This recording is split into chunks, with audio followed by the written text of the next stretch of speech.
I've always been like this, yes.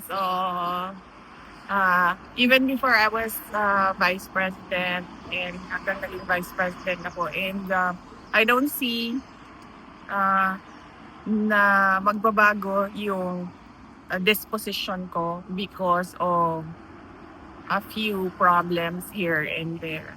Sabi ko nga lagi, 'di ba noon, na parang tipong ang pinaka problema lang ng isang tao is magkasakit or mamatay, because death is the ending, and then disease or sickness is going towards the ending. What is your position? A lot of people, especially individuals na talagang gusto kang ma-impeach, are already spreading statements sa social media or sa mainstream media that you will be impeached and there will be impeachment sa Senate against you. Kung ordinary individuals lang naman yan, like ordinary Filipinos, pabayaan na natin yan, no? Kasi yan naman yung opinion nila, yan naman yung damdamin nila. Hindi mo naman mapabago ang nararamdaman ng isang tao.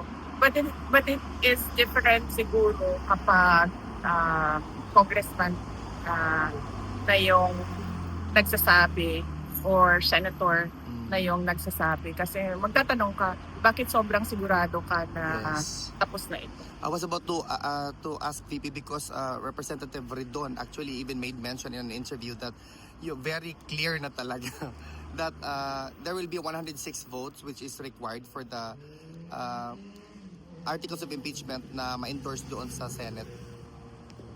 Oh, well, hindi ako makakomment sa kanyang mga nalalaman kasi hindi ko alam kung ano yung alam niya. Are you ready to become the next president of the Philippines?